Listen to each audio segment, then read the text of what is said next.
Good afternoon, welcome everyone to today's meeting of the Employment Committee. If the fire alarm does go off, please can we evacuate to Queen Victoria's statue in an orderly fashion. And we are live streaming, and I would say if only members of the public don't want to be seen, then they should let us know, but there are no members of the public here, so that makes it very simple. Before we get started on the full agenda, could we just do introductions around the table, including Natasha Edmonds, who's our new Director of Corporate Services. Very happy to have you here, but we'll go around the room. Leader? Hello, I'm Gerald Van Jackson, I'm Leader of the Council. Hello, I'm Matthew Atkins, Councillor for Cosham. Cal Corcoran, Councillor for Charles Dickens Ward. I'm Andy Kill, I'm the Acting Health and Safety Manager for the Council. Good afternoon, Brady Hughes, Assistant Director for Buildings. Hello, Natasha Edmonds, Director of Corporate Services. Rochelle Nella, Human Resources. David Williams, Chief Executive. Stuart Haglands, Local Democracy Manager. Anna Martin, Local Democracy Officer. And I am Councillor Ben Dowling, Chair of this committee. We've had apologies from Councillor Darren Sanders, and we may have someone come to replace him, but his standing deputy wasn't sure about whether he'd be able to make it or not. Do we know anything about Councillor Jones? No, I'm sorry, I don't know anything about Councillor Jones. I may have to leave at about 3:15 if the meeting's continuing. I'll be astonished if we haven't all left by 3:15. I would hope so. Thank you. Wonderful. In which case, we'll move forward with the agenda. Item 2, any members' interests that aren't standing interests? Wonderful. Item 3, minutes. Any problems with the minutes, colleagues? Can I propose them? Anyone like to second them? Sure, second the minutes. Thank you, Councillor. Approved. Item 4, sickness absence quarterly report. Who's introducing this? Thank you, Rochelle. Thank you. So this is the quarterly absence report. Members will be aware that this is the second report using the corporate reporting tool, Business Intelligence. So some key points to note: absence levels have decreased slightly from 10.91 to 10.47 average days per person per year. We've also seen a reduction in working time lost. The highest reasons for absence remain unchanged, and those are the psychological, virus and gastro, but to be noted that musculoskeletal would rise to second if they were grouped. Members requested at the last committee meeting that a new reporting category was introduced, and that was the ability to split psychological, the stress, anxiety and depression, and be able to identify those who are reported as work-related. That's been built into the system and will be reportable for next quarter. In terms of positive news, I'm just keen to draw members' attention to the port, because you will recall that Mike attended this committee back in February to discuss the absence levels there. At the time, we anticipated that the levels would decrease in the coming months, and as anticipated, we've now seen an improvement with average days reducing from 11.56 days to 8.75, with further decreases expected. This is predominantly due to a reduction in long-term absences and some of the legacy data in the system coming to an end. The Wellbeing Coordinator within HR attended the port recently as well, yesterday actually, and met with the port management team to talk about wellbeing, and they are looking for wellbeing champions, and we've given them resources and tools around stress and anxiety and how to reduce the stigma, and also given them details about the new health provider. So it's a real success story for the port to feed back. In terms of wellbeing, Cordell Health, the new occupational health provider, commenced this quarter. Over 100 managers have been trained by the provider to use the online portal. We hope that this will improve both the quality and timeliness of referrals, and early indications are positive with feedback being received from managers and staff. Workplace Wellness remain the employee assistance provider. A number of workshops were run in June over 2 days with over 200 employees attending. We anticipate that this has improved overall awareness of the scheme and also an understanding of the full breadth of support available for staff. Health initiatives this quarter have focused on healthy lifestyles, so we've had Nuffield Health offered free weekly passes to use their facilities. We had Cycle to Work Day, which resulted in an 11% increase in staff taking part, And following this, we now have a social cycle event that's launched and will be running regularly. Energy fitness provided, free mini health checks, and the mental health and wellbeing workplace training has now been scheduled for the rest of the year, and it's fully booked with a waiting list for staff and managers. So that's positive in terms of engagement. What we'd like to see is that obviously reflected in the absence statistics. What's not included in the report, because we've only just received it, but early indications from the employee opinion survey indicate a positive trend in relation to those staff confirming that they know how to access support for their health and well-being. We've also seen an increase in relation to the number of staff who feel that the council provides support for their physical and mental health. So those are really positive trends, but we will bring a full report to the next employment committee. In terms of campaigns for the next quarter, we will be focusing on mental health and well-being, smoking cessation, and the annual flu vaccinations. Any questions? Thank you very much, Rochelle. Welcome, Councillor Willington. Anything to declare? No, and just confirm I'm sitting in for Darren Sanders today. Thank you, Councillor. Okay, I have one question, but anything from any other colleagues? Councillor Corkery. Thank you. Last time we had a discussion about the importance of having an understanding of how stress breaks down and if we can get kind of work-related stress fix. I see that that has been split in Appendix 2, but there haven't been any incidences. Is that just because that's only just been brought in, that descriptor? Yeah, so when we ran the report for the data, the category had only just gone live literally a couple of days before, so we're looking to report next quarter. So what we're doing with the live case is working with the staff members at the moment to ask their permission to change the way that their absence is recorded. Obviously, we won't be able to do that for all historical data, but you will see that category, I'm sure, increase in the next quarter report. I understand that the recognised trade unions have been doing a bit of work in conjunction with PCC, particularly around the menopause and how members and staff can be supported through that, and obviously it has quite a knock-on impact on kind of sickness absence and reporting. So I was just curious if there's kind of any update on that. I understand there was a proposal, suggestion that PCC may wish to have a specific menopause policy, and whether we've got a position on that as it stands. Yep, that's correct. So we've met with the trade unions, and last year there were some lunchtime workshops that were run in relation to female health, and we're looking to liaise with the unions about running those again. Unison did propose a policy that they wanted us to own as the employer, and they sent that out to those members. We are awaiting feedback from their members in terms of how that was received. In the meantime, what we are doing as a service is working with communications to get some awareness campaigns out, and we have some management guides and toolkits that will be going live on the intranet site, I anticipate over the next few weeks. And our wellbeing coordinator is working with the Unison rep about hosting some more lunchtime sessions. And I think the point that the trade unions were keen to make is that the City Council is predominantly female orientated, so 65% of the workforce is female, and we're not suggesting this affects the whole of the workforce, but it's a live matter, and we've been in menopause awareness month or week, I think, so we're looking to pick up the comms on the back of that. So the Health and Wellbeing Coordinator's working on that at the moment. Okay. Councillor Atkins. Yeah, thank you. The table on page 11 of the brief, the Appendix 1, the table at the bottom, the way the table on the bottom works, am I correct in saying it's an average of the year since June, is that correct? It's a rolling year.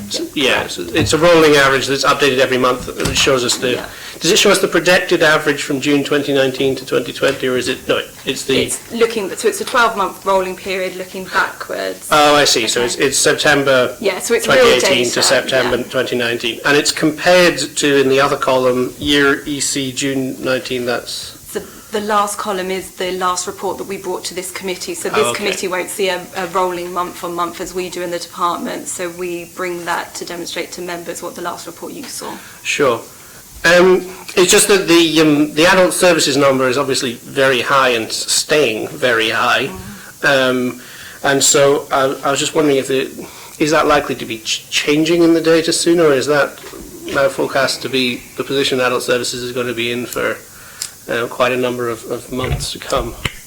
Adults are notoriously high, the type and demographic of the workforce and the type of work that they do. We do see high trends within adults, and also the need for some of the illnesses, the sickness, diarrhea and the bugs, they are prevented from attending work for a period of 3 days, where perhaps an office worker wouldn't have that requirement, so there's a 48-hour gap because of passing those bugs on.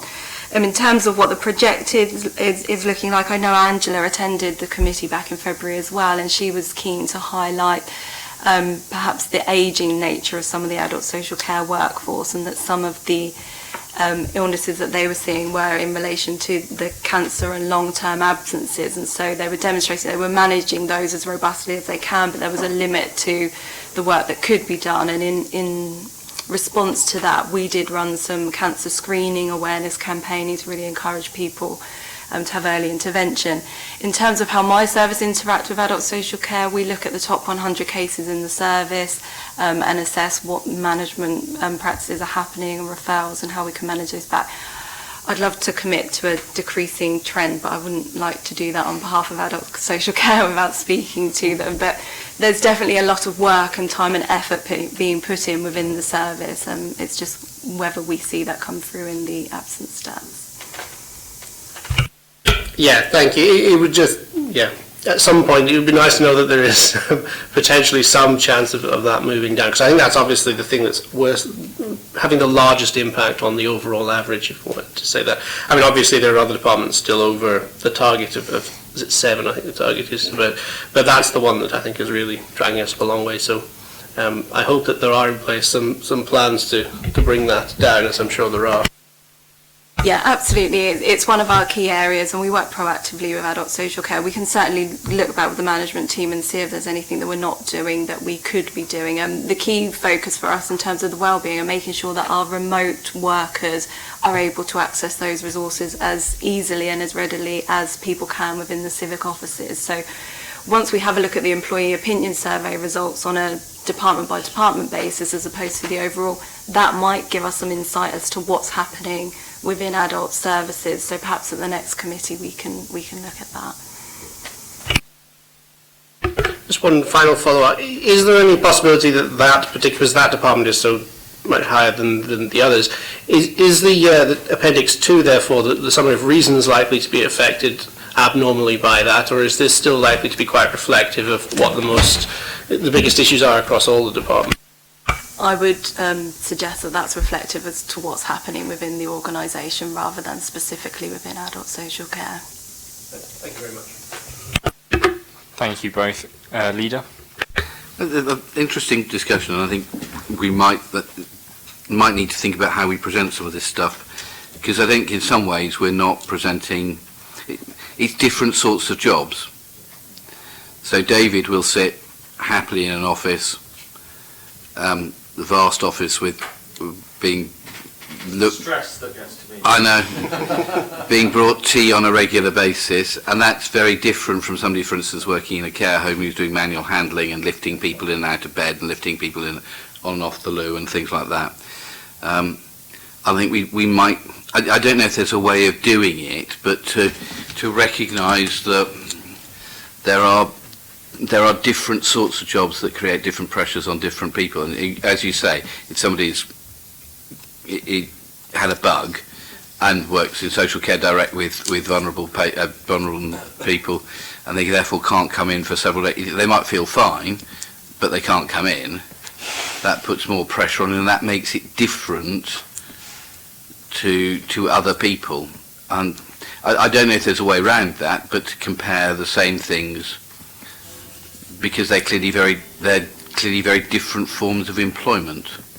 Yeah, absolutely, we would agree. And they're also not in a position whereby some other services have flexibility to work from different locations, work from home, work remotely, work flexibly. If perhaps you're not feeling well, but you could still do some work, and responding to different caring responsibilities where the office, but you can take your laptop and work from virtually anywhere. Lots of the jobs within social care, you can't do that. What we could look to do, if members were interested in, is see if we can get some comparative data from similar organisations of other adult social care departments, to see if we're That might be disproportionate, I interesting. think. But it just seems to... So people working within children's social care as well suffer from quite difficult levels of stress because of the sorts of cases that they're dealing with. And likewise, some staff who are regularly experiencing abuse from members of the public and therefore in a stressful way. There probably isn't a way of doing it, but I think we need to keep in mind that there are different sorts of roles within the council that carry different health outcomes connected to them, I suppose. And it's not comparing apples with apples. Can I just come in? How do we set the target for absence? This committee. Well, presumably we did it on advice from yourselves. And apologies for not knowing the history. That is not true. It was an arbitrary target that was set without advice. In which case I would be very interested in the comparative data from other authorities. You might have had some advice, but that wasn't going to target. David, I think you're right. Sorry, there was advice which we chose to ignore. Councillor Atkins. I was just going to say I would also be interested in seeing comparative data, therefore, with similar organisations. There's a useful clarification from the leader there. Thank you. So we've got our stat neighbours, haven't we, in other authorities. So from memory, that is where places like Telford and Swindon and Southampton, Brighton, similar size authorities with similar departments in-house. The only one that differs are housing, because we have the green and clean in-source. Lots of people have that external, but we can have a look. The recording of the data is not always recorded exactly the same across the board, but we can build in those factors to give members a view as to what's happening in some of the other areas. I think we just need to be aware if we are wildly out, and then to learn from people who do things well, because I know in the past we decided to invest in some health support and advice from people to get people back into work and things like that, until they all went off sick.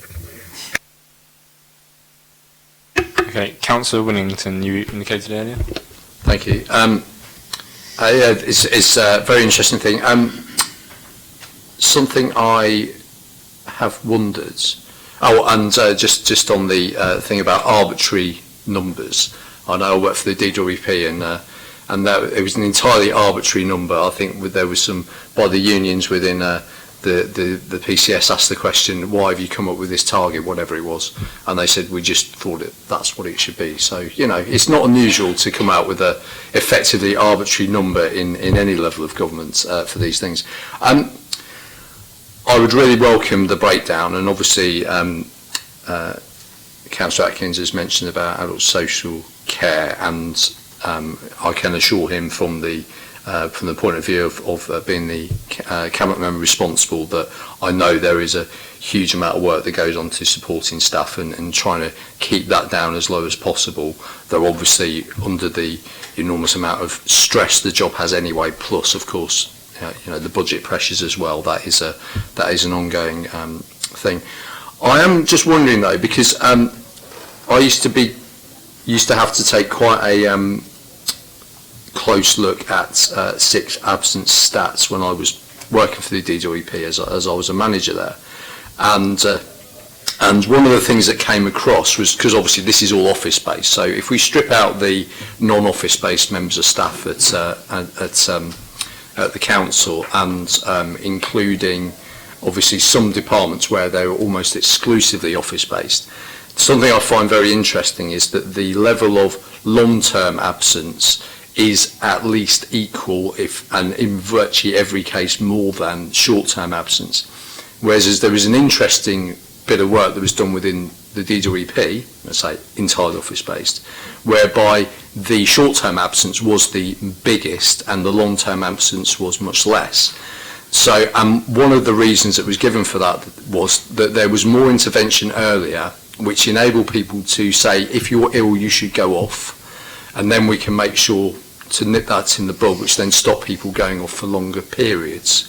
because effectively, rather than people coming in, getting themselves more ill, and then because through a fear of what was happening if they went off sick, so they went off sick when they were actually ill, 2-3 days, then they would then come back and they'd be all right, rather than coming into work when they're not well, and then effectively then going off for 2-3 weeks or even longer. So I'm just wondering if there's any particular reason for that, or if there's any particular work we've done in effectively, not it's the wrong word for it, but encouraging people to go off when they are sick to stop them getting worse later. Yeah, we haven't specifically encouraged people to go off sick earlier, but I think what we've been focusing on is early intervention and working with Cordell Health and all of the sessions that have been run with managers. There's a real focus on well-being and early intervention.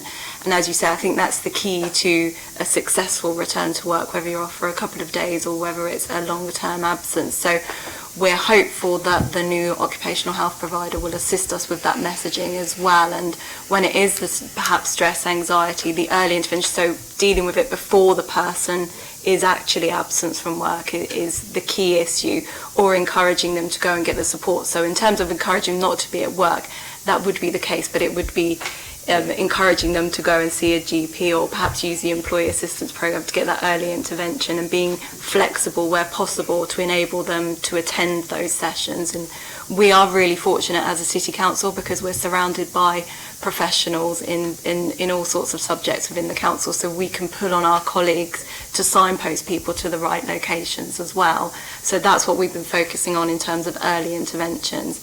Some of the smaller departments you'll see, and the office-based ones tend to be the smaller areas in terms of the long term.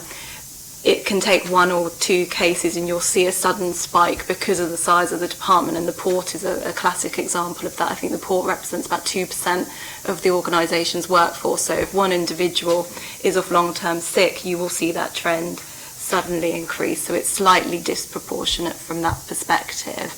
But the short-term absence is the areas we have had some success in reducing absence, so it's the long term that remains our priority.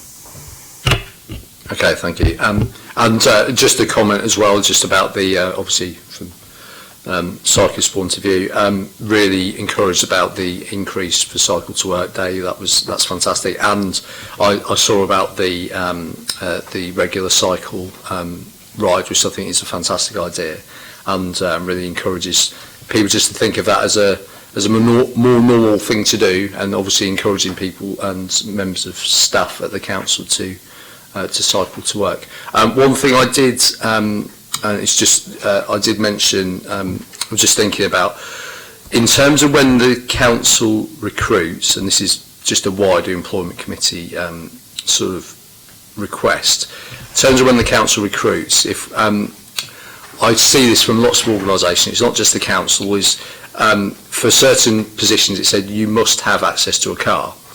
And I've often thought, actually, there's a lot of those you don't necessarily need access for a car because you are working within the city. So it should be you must have access to a form of transport, or you must be able to get around the city. So so it's just an idea, if we can make sure that, unless it is absolutely critically necessary, that when we advertise for positions in the council, we don't say you must have access to a car, because I don't drive, and if I was someone from outside, and it was someone like me, and I would be looking at a job advert and think, well, I can't apply for that then, can I? Whereas there's actually, I can cycle around the city, I can get to wherever I need to go, I can do that job. And it's just a way of thinking as well about, if we're encouraging people to cycle, like we did Cycle to Work Day, we're having this cycling thing, we are generally trying to get our people generally in the city out of cars where we possibly can. If we could have that as just an idea that on an advert, unless it is absolutely 100% critical that you have to have a car to get around or a vehicle to get around, that we just have that stipulation taken out. Yeah, absolutely. I believe our wording's changed in terms of just the need to be able to commute around the city, if that's the case, in line with, because we've got the cycle loan scheme as well for employees, and if they use the bike as part of their work, they're able to access better rates. I believe from memory the only exceptions to that are perhaps in Mr Meredith's areas and others where they have huge equipment that they need to take on, surveyors and those types of job roles. But I'll certainly check the wording to make sure that that's not slipped back. Okay, thank you very much, everyone. Unless there are any other points, I presume we're happy with the recommendations to continue to monitor sickness absence and to note the activities taking place. Wonderful, thank you. Health and Safety Annual Report. Who would like to introduce this? Thank you, Chair. If I can introduce the report, and then I'll get Andy, who is the Acting Head of Health and Safety, to perhaps go through some of the salient points within the report. So the annual report in front of you is an update for Employment Committee on the actions of the Health and Safety Unit performance 1st of April 2018 to 31st of March 2019. There's also with a recommendation that the Employment Committee notes the action plan that the unit has planned for 1920 as well. So perhaps if I can introduce Andy, who's the Acting Head of Health and Safety, who will go through some of the salient points within the report for you. Afternoon all. Just to touch on the salient points, as Meredith has just said, riddle reportable incidents are again at an all-time low for the third consecutive year, which is encouraging, given that we have a very robust reporting system, which is borne out in the report. There were no significant asbestos management failings or adverse related incidents reported to the Health and Safety Unit or the Health and Safety Executive, and no Legionella outbreaks occurred that were attributable to council managed water systems, and no adverse incidents either were reported to the Health and Safety Unit or the HSE. There were no fatalities or serious workplace accidents involving council or school employees reported to the Health and Safety Unit or the HSE either. And overall incidents for this reporting period on a slight decrease from the previous year, which is encouraging. Moving on through the report, I'd also like to highlight the fact several working groups that have been put together to look at the various issues within the health and safety management of the council. Asbestos management and asbestos safety group, led by the head of building maintenance, has been established, and that will enable us to coordinate and communicate asbestos safety across all our stock to ensure risks are managed consistently and appropriately resourced, and that includes all our traded services as well.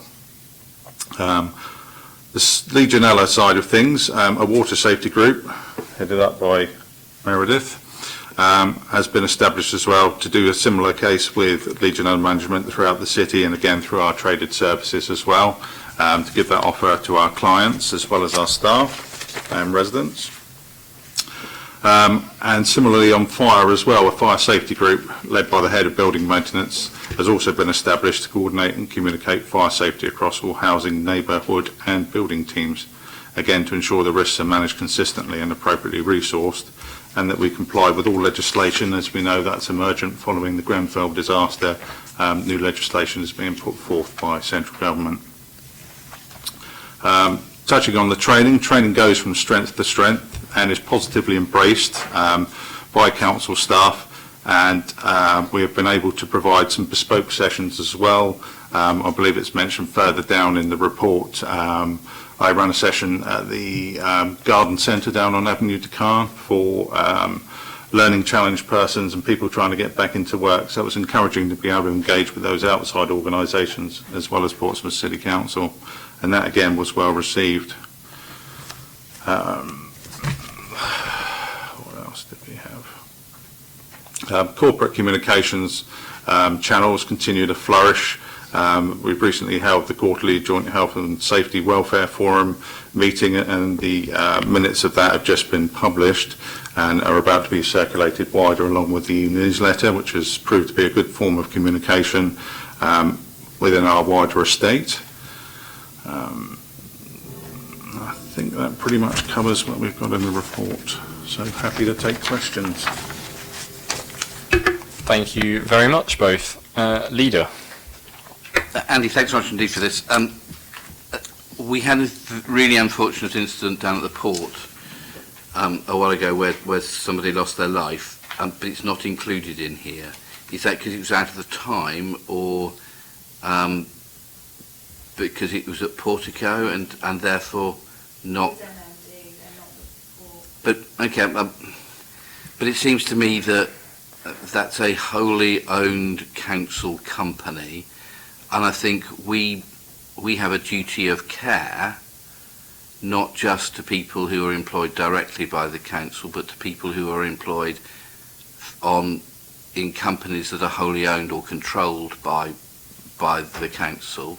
I just think for future, I think it would be we need to see the whole picture, and I think we have a responsibility in that. I agree, Leader. From recollection, the incident took place after this reporting period, so that when we present to this next year, which I think is due, the next report will be due next year, that information will be in for next year. And Andy works very closely with the port and MMD, so that will be reported in next year's. Because clearly it's an area where there are probably higher levels of risk than others in the council, and I've been really pleased to see the things they've put in place at the port, at the Portico, to make sure that there is no repetition of this or anything else, including me being told off while at the port last time for being on my mobile phone, which you're not allowed to be, but which is absolutely right and proper. But I do hope that we take an overall view of everybody who is employed both directly by the council and also in companies that we own. If I can just add to Meredith's comments, Leader, the port have appointed their own health and safety manager, a chap called Keith Sanford, who is looking into these issues and is a specialist in the port. And Portico themselves have their safety team as well. Since coming into post, I've met with them once already to discuss issues, and we will be working hand in hand ongoing. So as Meredith said, for the next reporting period, we should have some news on that. I think it's probably worth saying that that particular incident that you referred to, Leader, was heard through public discussion at public meetings, both at GANS and what was previously PRED and presumably now your decision meeting as well.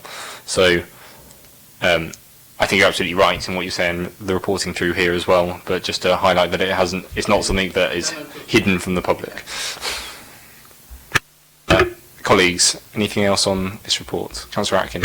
It's actually just following up on that further question. And I would guess legally, if a company has its own responsibilities for health and safety, to what extent do you have management responsibilities over that? Are you just a liaison, really, working with them to ensure the systems are in place? How is it structured between us and the wholly owned company? That's a good question, Councillor. It actually functions as an independent company. So, as I stated, they have their own health and safety team that would deal with those issues, but they have me to fall back on if they require further advice or support. And I have extended that to them when I met. So just to get you don't actually have direct responsibility or control in that case, but you'd be there to support them if they need it. That's exactly correct, yes. I think it's worth clarifying that's the same for all of our council-owned companies and properties, etc. Councillor Cork. So just to follow on this point in terms of kind of oversight and responsibility for health and safety duties, what is the relationship then in terms of contractors that PCC is putting in place around construction works or demolition or whatever it is? Yes, the council has a procurement procedure in which we subscribe to an organisation called SSIP, and they are an overhead organisation for things such as the CHAS scheme for contractor health and safety management. So all our contractors are vetted through that system as part of the procurement process, and then officers managing projects manage the health and safety of those projects in terms of looking at RAMs, risk assessment and method statements, to check that they are suitable and sufficient, and to challenge contractors if that's not the case. Just to follow up on that then, does that, or have there been examples of that happening in practice where PCC officers have had to challenge contractors over their health and safety practices? Yes, they have, yeah, very much so. Do you want to add to that? And also, Councillor Corkery, the organisations have their own in-house health and safety units as well, and in some cases their own in-house teams will have challenged an incident on site or poor practice on site, and so it's picked up on both ways. We also have, on the majority of construction sites that we run, we will have a designated clerk of works, Portsmouth City Council employed, who again acts as that relationship between PCC and the contractor, pointing out observations with regard to health and safety, as well as quality of work, etc., etc. Anything else, colleagues? Yeah. Yeah, I'm just going to be, thank you, and it's good to see that no serious incidents or fatalities within the council's own, so I think that's a good achievement. It's unfortunate what's happened to the port, but within the council's own staff, I think that's a good achievement, so thank you. In which case, thank you very much, colleagues, and I think we are happy to note the report. Yes, wonderful. Item 6, appointment to the Hampshire Pension Fund and Panel Board. This is following Councillor Smith no longer wishing to hold this position, and it's the job of the Employment Committee to put someone forward. Are there any nominations? Leader? I'm very happy to nominate Cal to serve on this committee. I have served on it. Councillor Jones has, Jeanette has, Hugh has. So in a spirit of cross-party working, it's good to have a Labour nominee to serve on this. Unless, Matt, you're wanting to fight for it. I'm not, unfortunately, work commitments, I mean, I wouldn't be able to attend. I'm very happy to second Cal as the representative.